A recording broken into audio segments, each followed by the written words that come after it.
তো দেখো আজকে আবারও দ্বিতীয়বারের জন্য ফ্লিপকার্ট মিনিটসে আমি অর্ডার করেছিলাম। তো বাজারে যেতে হতো আজকে আমার, তবে আলু টালু এমনিতেও ওখান থেকে ভারী আনতে হবে। আর এখানে যেহেতু কম দামে পেয়ে যাচ্ছি আমি, মানে এমনি আলুই, সাধারণ আলুই 15 টাকা করে কেজি। আর এটা হচ্ছে চন্দ্রমুখী আলু, এর আগের দিনও পেয়েছিলাম, আজকেও পেয়েছি। তো 16 টাকা করে পেয়েছি। একটু সাইজটা ছোটো, কিন্তু আলুগুলো খারাপ না, এর আগের দিন নিয়েছি তো একটাও পচা মানে নষ্ট কিছু হয়নি। তো সেই জন্য আজকে অর্ডার করলাম। আর আমি তো আজকে আবার যাবো হসপিটালে, বেরোবো, চেক আপ আছে আমার বাবা আসতে, বাবার চেক আপ হবে। তো সময়ও নেই, ওই জন্য টুকটাক কিছু অর্ডার করলাম। আর 299 টাকার মতো অর্ডার করলে আর 1 টাকা পে করলে একটা দুধ ফ্রি দেয় 500 গ্রাম।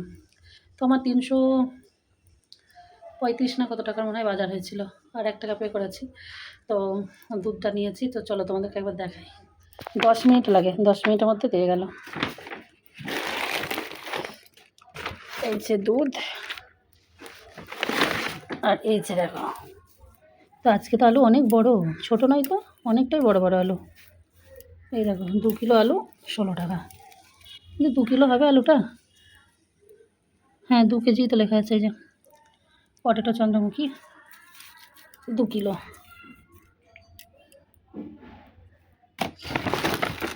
আর বিস্কুট অর্ডার করেছিলাম, এখানে অদ্রিজার জন্য 2টো বিস্কুট অর্ডার করেছি। আর ওডোনিল, একটা বাসন মাজার সাবান, ওখানেও 10 টাকা, দোকানেও 10 টাকা।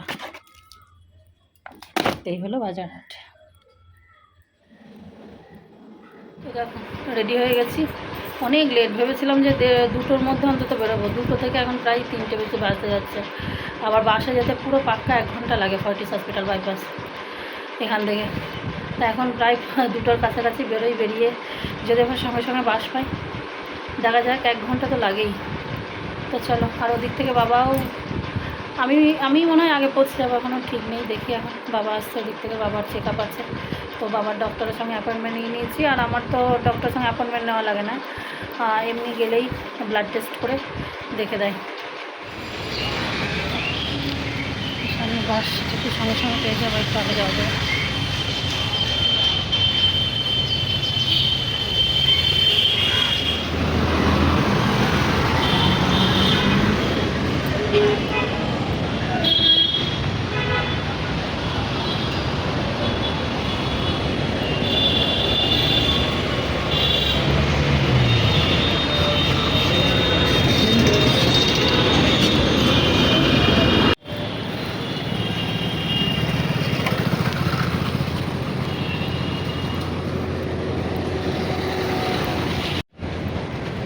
দেখো বৃষ্টি হচ্ছে, ছাতা নেই, ভিজে যাচ্ছে।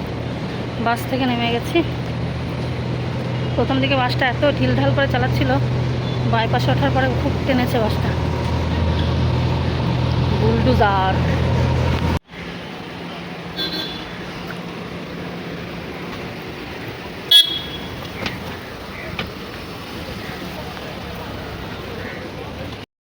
তো দেখো হালকা হালকা বৃষ্টি পড়ছিল, বৃষ্টিতে ভিজে ভিজে চলে আসলাম হসপিটালে।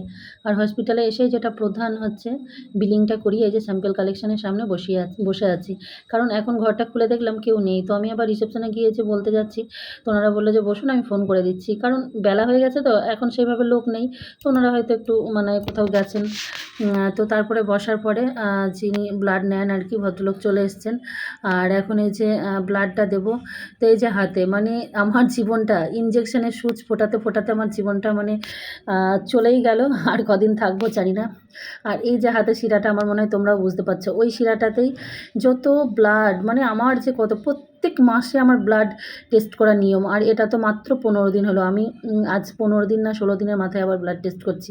মানে শিরাটাও যেন ব্লাড দিতে দিতে একদম ক্লান্ত হয়ে গেছে। আর কিছু তো করার নেই, তবু এইভাবেই চলতে হবে। যতদিন বাকিটা জীবন বাঁচবো, ততদিন এই ইঞ্জেকশনের সুচ ফোটাতে ফোটাতেই আমার জীবনটা একেবারে অন্তিম শয্যায়, যতদিন না শায়িত হবে ততদিন আমার এইভাবেই চলবে। তো যাই হোক, ব্লাডটা নিয়ে নিয়েছে। আর এখন এই যে বসে আছি। আর ব্লাড নেওয়ার ক্ষেত্রে আমি যেহেতু ওয়ারফারিন খাই, মানে রক্ত তরল হওয়ার ওষুধ খাই, তো তোমরা তো জানো যে কিছুদিন আগে আমার প্রচুর পরিমাণে ইন্টারনাল ব্লিডিং হয়েছিল পায়ের ভিতরে। তো যাই হোক, ভগবানের মানে কৃপা না কি বলবো সেটা জানি না, ওই ব্লিডিং ব্রেনে হয়, সাধারণত ব্রেনে হয়, খুব রেয়ার যেটা এরকম অন্য জায়গায় হয়। তো সেটা আমার পায়ে হয়েছে। পায়ে এরকম হয়ই না, বলছি না, খুব রেয়ার।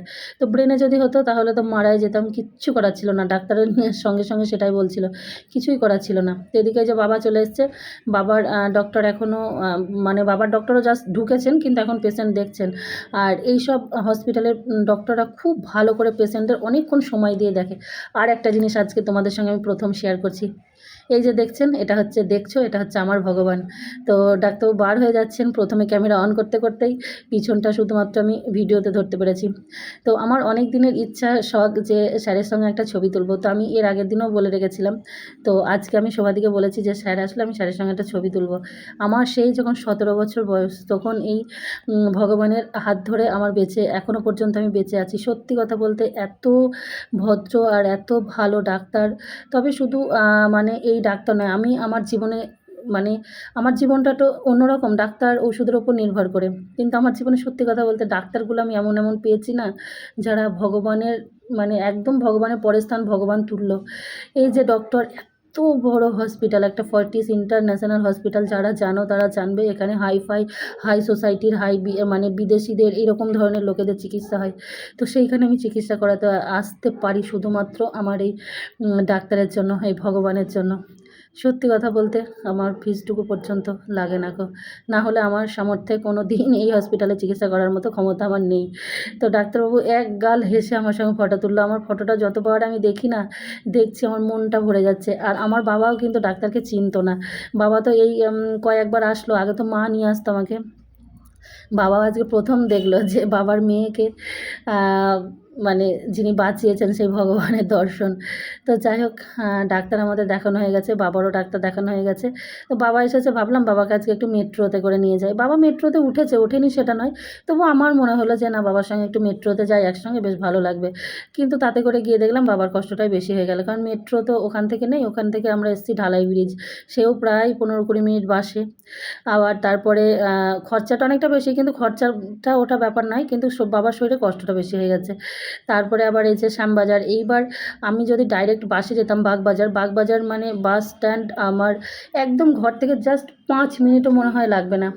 কিন্তু শ্যামবাজার মেট্রোটা আবার একটু দেরি, ওটা আবার 10-12 মিনিট লাগে। তো বাবা আবার ওখান থেকে হেঁটে আসতে হয়েছে 10-15 মিনিট। আর বাবা একদম শরীর এত কমজোরি হয়ে গেছে, দেখছি হাঁটা চলাও সেইভাবে করতে পারছে না, টুকটুক করে এসছে। তো বড্ড ক্লান্ত হয়ে গেছে। তখন মনে হচ্ছিল যে বাসে করে আসাই বুঝি ভালো ছিল, কিন্তু আমি একরকম ভেবেছিলাম, হয়ে গেল আর একরকম। তো এই যে এসে একটু চাটা করে দিলাম, ব্রেড সেঁকে দিলাম, দুজনেই খেলাম। খেয়ে যে রান্না বসিয়েছি। হসপিটাল থেকে আসলাম, আসতেই অনেক রাত হয়ে গেছে আমাদের, 9টা বেজে গেছিলো ঘরে পৌঁছাতে, 9টারও উপরে হয়ে গেছে। তারপর আমার একজোড়া শাঁখা কাটাতে দেওয়া ছিল, শাঁখার দোকানে একটু লেট হয়েছে, ওষুধ নিয়েছি, অনেক কিছু কাজ ছিল। এসে ব্রেড নিয়েছিলাম, ব্রাউন ব্রেড নিয়েছিলাম দোকান থেকে, ওগুলো সেঁকে চা করে খেয়েছি। তারপরে ভাত বসিয়ে দিয়েছি, ভাত তো প্রায় হয়ে আসলো। কিছু করবো না, দুপুরের ডাল আছে, আলু সিদ্ধ, ডিম ভাজা, এইসবই করি এখন, কারণ অনেক রাত হয়ে গেছে, এখন 10টার উপর হয়ে গেছে অলরেডি।